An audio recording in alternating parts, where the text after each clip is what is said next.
If you look at a map of India, your eyes almost certainly go straight to the landmass. Right. I mean, that's just human nature. Exactly. You see the towering natural fortress of the Himalayas to the north, the sprawling borders they share with neighboring countries, the really dense urban centers. Mm-hmm. We are fundamentally conditioned to look at the world through this land first lens. We treat the ocean as just, the blue negative space where the important stuff ends. Yeah, the boundary. Right. But what if I told you the true beating heart of Indian geopolitical power isn't on land at all? Which is wild to think about. It is. What if their most formidable strategic advantage is actually hidden in plain sight, quietly patrolling the multi-lane superhighway of the Arabian Sea? Yeah, that changes the whole picture. It really does. So today, we are taking you into a really fascinating analytical paper titled India's Quiet Maritime Dominance in the Arabian Sea. It's a great piece. It is. And our mission for this deep dive is to completely rewire how you perceive global power dynamics.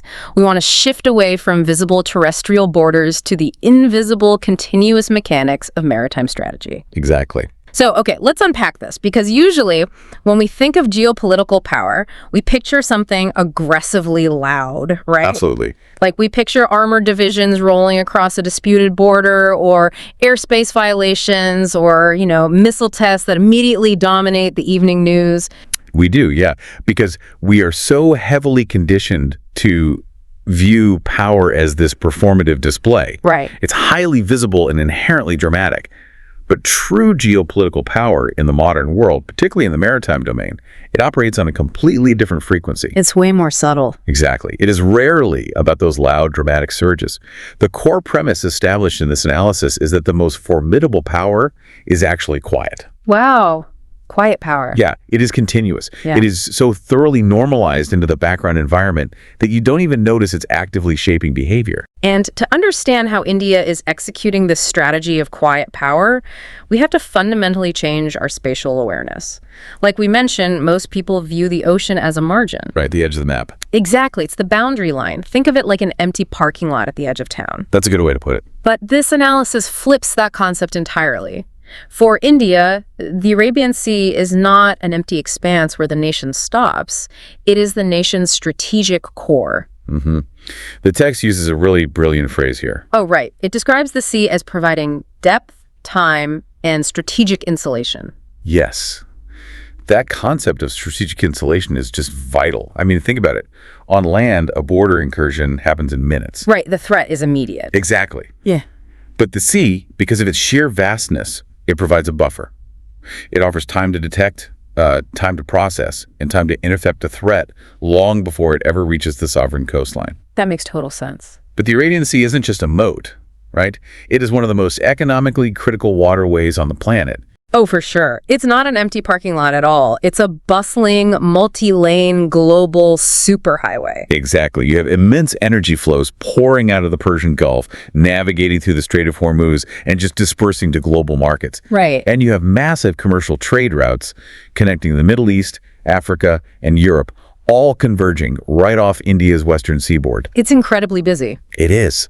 The density of high-value transit there means any disruption isn't just a localized issue, it sends systemic shocks through the entire global economy. Which creates a really fascinating paradox. Because if the Arabian Sea is such a vital, congested global superhighway, a space where the stakes are incredibly high for international trade, why don't we see constant headlines about dramatic Indian naval standoffs there? That is the big question. Right. If it's the strategic core, why is it so quiet? Well, what's fascinating here is that the silence is the exact intended design of India's maritime doctrine. Wait, really? It's on purpose? Absolutely. The absence of friction in the headlines isn't a coincidence. It is the ultimate metric of their success. Oh, wow. Yeah, they aren't seeking to create localized friction to prove they are powerful. They are attempting to absorb geopolitical shocks before those shocks ever materialize into a crisis. That is brilliant. It is. And this brings us to a fundamental distinction in naval strategy. It's the difference between episodic presence and continuous presence. Right, because the paper notes that India's Western Naval Command isn't designed as a reactive force. Right. It doesn't just sit idle in a port waiting for some intelligence alert to ring so it can rush out into the Arabian Sea to intercept a threat. No, not at all. It is already out there. It's completely embedded in the environment. And that subtle mechanical distinction, that's the absolute difference between merely having influence and actually exercising control. Exactly. Influence means you can show up and alter an outcome. Right. But control in this environment means shaping the theater so comprehensively that a crisis becomes mathematically unfavorable for your adversary to even initiate. Because you're already everywhere. Exactly. Ships are sailing, submarines are quietly patrolling their designated sectors, maritime patrol aircraft are running their standard surveillance tracks. And none of it is an escalated reaction. No, it's not a reaction to a sudden threat. It is standard operating procedure. It is pure routine. You know, it makes me think of the architecture of a high-end security operation. How so? Well, so it's less like an aggressive riot police unit breaking up a fight after it's already started, and it's more like a massive, quiet bouncer who just stands by the door drinking water. Oh, I like that. Right. Just by being there as part of the furniture, nobody even thinks about starting trouble. The environment is entirely governed by his presence, but he never actually has to raise his voice. Yeah, you never read a headline about the brawl that didn't happen. Exactly. That captures the dynamic perfectly. Yeah. The bouncer isn't shouting or drawing a weapon, but the psychological and physical environment is entirely shaped by his capability. And over time, this continuous deployment creates what the source identifies as strategic familiarity. Strategic familiarity. Oh. Yeah. The Arabian Sea becomes a spatial theater where India's presence is simply the baseline expectation. It's just normal. Exactly. In fact, the doctrine is so ingrained that their sudden absence from those waters would trigger far more international alarm than their presence. Oh, that's wild. So this quiet normalization accomplishes a lot then. It does. It continuously reassures commercial partners and allies that the area is stable for transit, and simultaneously it deters potential adversaries. And all without crossing the threshold into unnecessary military escalation. Exactly. It aligns flawlessly with a broader strategic culture that prioritizes equilibrium over dramatic disruption. But, you know, knowing there is a highly capable, quiet bouncer standing watch naturally forces us to ask, who exactly is he keeping an eye on? Right. Because if you only consume mainstream, surface-level news, you would likely assume the Arabian Sea is essentially a bilateral chessboard for India and Pakistan to just posture against one another. Oh, absolutely. That's the common narrative. But this source material aggressively dismantles that bilateral illusion. It really does. And clearing up that misconception is crucial for understanding the true scale of this maritime strategy. Because it's bigger than just two countries. Much bigger.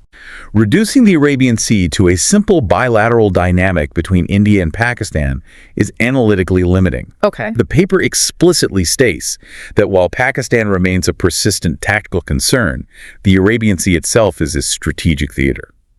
Ah, so the game is exponentially larger than just managing proximity to an immediate neighbor. Exactly. It is about maintaining operational reach and endurance across this massive arc that stretches from the Persian Gulf all the way down the eastern coast of Africa and the western Indian Ocean. Which perfectly frames the reality of the port of Gwadar in Pakistan. Yes, Gwadar is a great example. Mainstream commentary often treats Gwadar as just a regional symbol of tension between two neighbors. Right. But the text points out that its true significance lies in its function as a node for external power projection. Exactly. The complexity comes from outside players utilizing the region, specifically things like China's Belt and Road Initiative. Right. But even with Gwadar in the picture, the real beating heart of this entire maritime balance isn't a single port facility. No, it's not. It is the Strait of Hormuz. Yes. It is a massive, incredibly narrow choke point where a staggering percentage of the world's energy and a massive existential share of India's own energy imports must physically pass through. It's incredibly vulnerable. It is. Any instability in that narrow corridor directly threatens India's domestic economy, their industrial output, and their core national security. Absolutely. But wait, here's where it gets really interesting. Okay. If an existential share of their energy flows through the Strait of Hormuz, the instinctual, terrestrial approach would be to fully dominate it. Why wouldn't they want to assert total, loud control over that door to guarantee their oil supply? Well, that question cuts to the absolute core tension that maritime strategists have to constantly wrestle with. How so? Because the sea is fundamentally different from land. If you attempt to aggressively dominate an international choke point, like Hormuz-like, If you try to plant a flag and control it like a terrestrial border, you instantly invite global resistance. Oh, right. Everyone uses it. Exactly. You make every other nation that relies on that strait incredibly nervous. And by trying to force security, you create the exact systemic instability you're desperate to avoid. That makes perfect sense. So what do they do instead? India's approach is not to own the strait. Instead, it is to maintain the absolute, unquestionable capability to operate effectively in its vicinity. So they can protect their own commercial shipping. Right, and respond to contingencies without needlessly ratcheting up diplomatic or military tensions. I see. And understanding how they balance this introduces a critical conceptual framework from the text. It's the nuanced difference between sea control and sea denial. Okay, I want to make sure we define the mechanics of those two terms clearly. Yep. Because they sound like interchangeable academic jargon, but they dictate entirely different physical operations on the water. They really do. My understanding is that sea control means you own the space. Like, you have the ability to use a specific patch of the ocean freely for your own logistics or military projection, while simultaneously having the hard power to deny that exact same freedom to your adversaries. That is precisely it. Sea control is about securing operational freedom. Okay. India actively seeks robust sea control in areas immediately adjacent to its own coastline and along its most vital proximate transit routes. You dominate the space so your own assets can move without friction. Right. That makes sense for your own backyard. What about sea denial? Sea denial is the doctrine applied in more distant or highly contested spaces where maintaining absolute control is either logistically impossible or strategically unwise. Okay, so you don't control it. Right. Sea denial means you accept that you might not have full, unchecked control of those distant waters, but you position enough credible asymmetric capabilities to prevent your adversary from using those waters freely. Ah, so you introduce an unacceptable level of risk to their operations. Exactly. The brilliance of India's posture in the Arabian Sea is how dynamically they blend these two concepts depending on the exact coordinates and the specific threat matrix. So if sea control is holding the keys to the highway and driving wherever you want, sea denial is essentially projecting this area denial bubble. Yes. You might not own that distant stretch of the highway, but you've deployed enough hidden deterrence that any adversary knows trying to joyride through it will result in catastrophic damage to their own assets. That's a great analogy. And that transitions us perfectly into the actual physical mechanics of how a Navy pulls off this complex blend of control and denial 24 hours a day. Right, the actual tools. Yeah, the text breaks down the tools of the trade into two categories, the visible and the invisible. Right. The visible assets are exactly what you would picture when you think of naval power. Aircraft carriers. Exactly. Aircraft carriers providing immense floating airfields.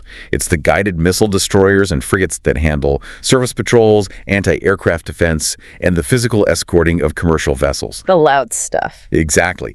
These are the assets designed to be seen. They communicate presence and capability loudly.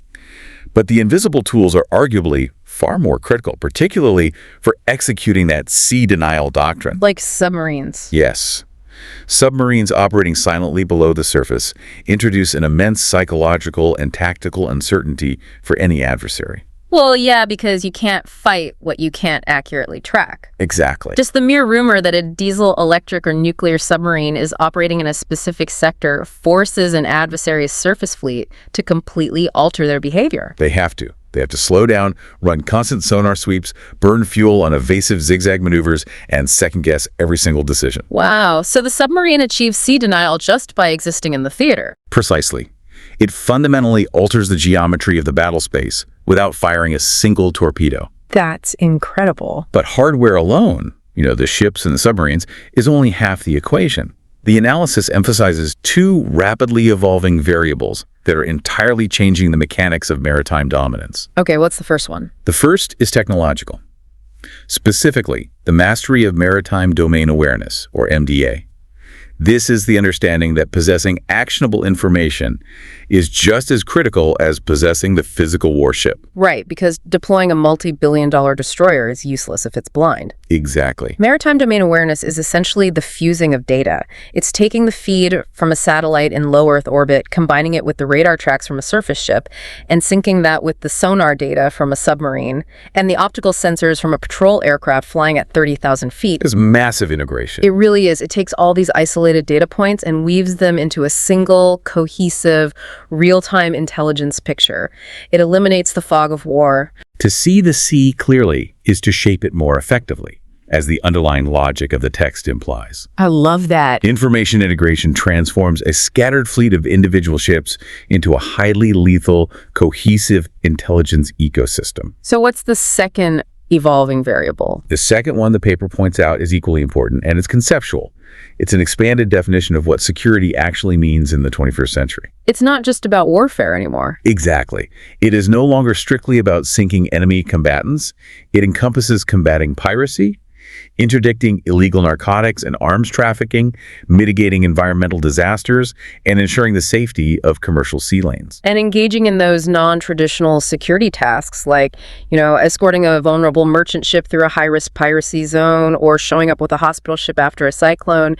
It isn't just a public relations exercise. Not at all. The text makes it clear that doing those things builds something invaluable, which is geopolitical legitimacy. Yes, legitimacy. Because in the international maritime domain, you cannot just buy a massive fleet, sail it into international waters, and demand respect. No, legitimacy is not declared. It is painstakingly earned through consistent, reliable behavior, strict adherence to international maritime norms, and a willingness to actively contribute to the collective security of the commons. By handling piracy and humanitarian aid, they aren't just flexing military muscle. It's like a neighborhood watch program. They're fixing the streetlights and helping neighbors.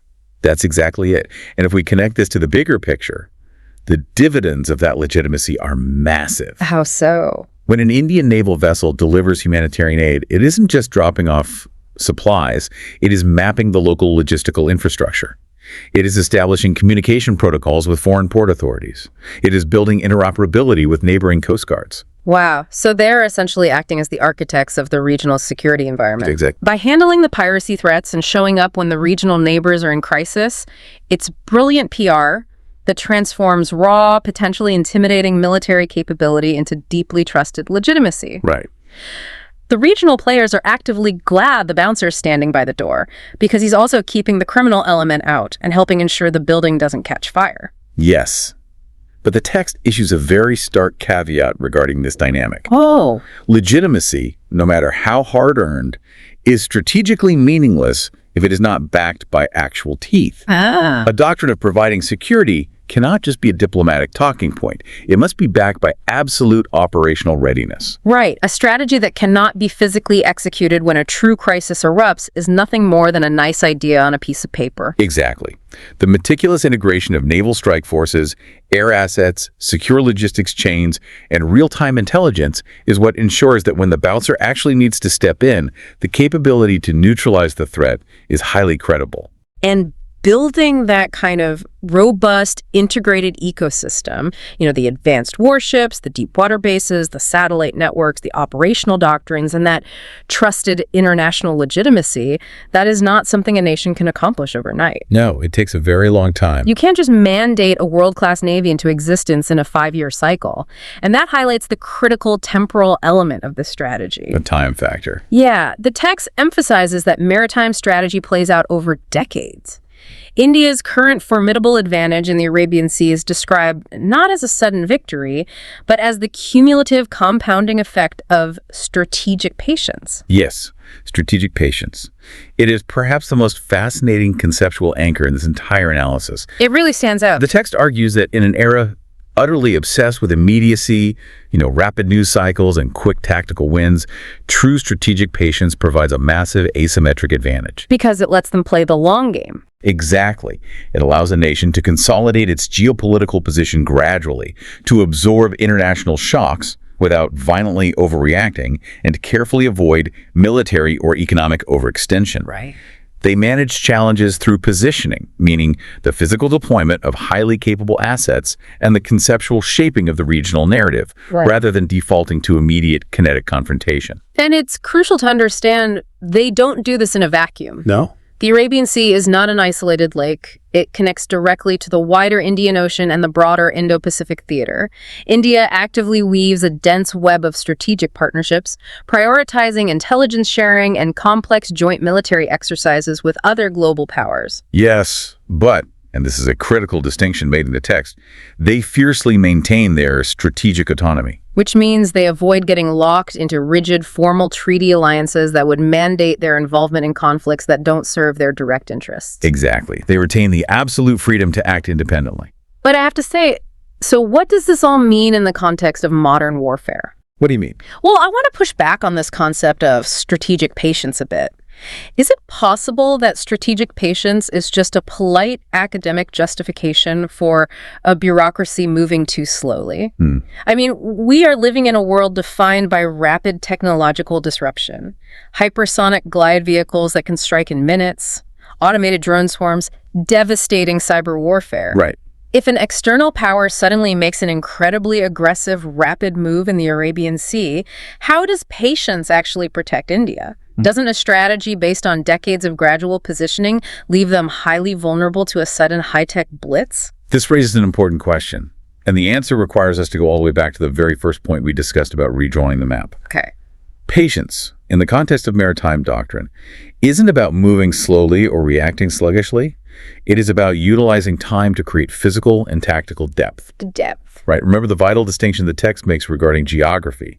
The Arabian Sea is frequently mischaracterized as India's western flank. But a flank is an exposed, vulnerable edge that you must frantically defend when an enemy suddenly attacks. A core, however, is a heavily fortified center of gravity that enables your own operations while inherently providing resilience. I see. Because India has spent decades patiently configuring the Arabian Sea as its strategic core, it has built an environment designed specifically to absorb and dissipate sudden pressure. So they aren't caught off guard. Exactly. If a rapid, high-tech threat emerges, India isn't scrambling to react from a panicked defensive posture. The environment itself, the overlapping surveillance networks, the continuously deployed submarines, the hardened logistical supply lines. Yeah. It is already structured to identify, degrade, and manage that threat long before it fully materializes against the mainland. Okay, that completely reframes the concept for me. It's the difference between standing in an empty room, trying to rely on your reflexes to catch a falling glass before it hits the floor, Right. versus having spent the last 10 years meticulously installing a thick, heavily padded carpet. That's exactly it. If the glass falls, it doesn't matter if you didn't catch it in time. The environment itself ensures it doesn't shatter. Precisely.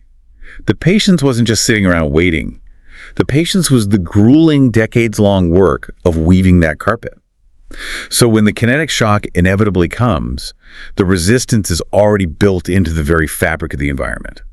That is a remarkably profound way to analyze strategic architecture. It really is. As we synthesize the insights from this deep dive, I think the most vital takeaway for you listening is this realization that true lasting power is about configuration, not confrontation. Absolutely. Dominance in the Arabian Sea is practically invisible to the untrained eye because it has been completely internalized by the environment. Right. The massive trade flows continue, the global energy moves uninterrupted, the commercial ships sail exactly as intended, and the incredibly complex military mechanics enabling all of it remain hidden quietly in the background. Just quietly doing the work. Yeah, and honestly, there is a highly applicable lesson here for our own professional lives and leadership strategies. We are often conditioned to believe that to be an effective leader or to successfully implement a winning strategy in business, we have to be the loudest voice in the room. Right, constantly flexing. Exactly. We have to be the one constantly and visibly declaring our dominance. But this analysis demonstrates that the most formidable leadership often belongs to the person who quietly shapes the operational environment, builds a resilient ecosystem, and solves systemic problems before they ever manifest into a crisis.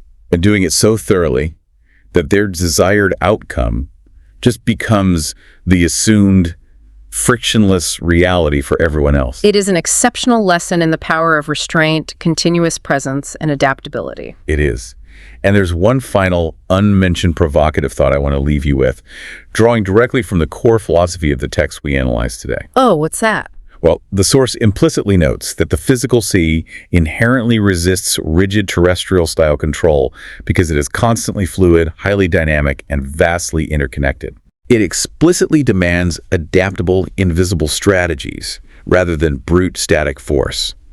Think about how perfectly that exact description applies to the digital ocean we all navigate every single second of the day, cyberspace, and our global information networks. No, wow. The architecture of the internet, that is a fascinating parallel. Right. If the physical ocean absolutely demands quiet presence, continuous monitoring, and ecosystem building, rather than loud performative dominance, perhaps the future of cyber warfare, artificial intelligence, and digital security won't belong to the state actors who loudly hack, visibly disrupt, and arrogantly announce their presence. Wow. Perhaps ultimate unshakable digital power will belong to those who quietly configure the underlying digital infrastructure, patiently building their invisible presence across the networks until their control becomes the unnoted background reality of our daily digital lives. Just like the bouncer. Exactly. Just like the bouncer, quietly drinking water, entirely shaping the room without anyone ever realizing he's in control. That is an incredibly powerful and slightly chilling thought to end on. From the deep physical currents of the Arabian Sea to the hidden fiber optic architectures of the global internet, the mechanics of quiet power are absolutely everywhere once you understand how to look for them. Thank you so much for joining us on this deep dive into the invisible gears of global strategy. Keep looking beneath the surface. Remember that the map is never the whole territory, and we will catch you next time. Thank you for joining us on this Strategic Vanguard podcast. If you found value in this analysis, don't forget to like, share, and subscribe to our channel.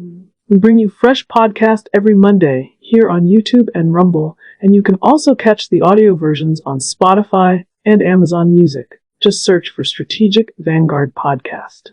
For more insights, articles, and discussions, subscribe to our blog at strategicvanguard.com. Your support helps us grow and bring you more in-depth analysis on defense, geopolitics, and strategy. Until next time, stay informed, stay strategic.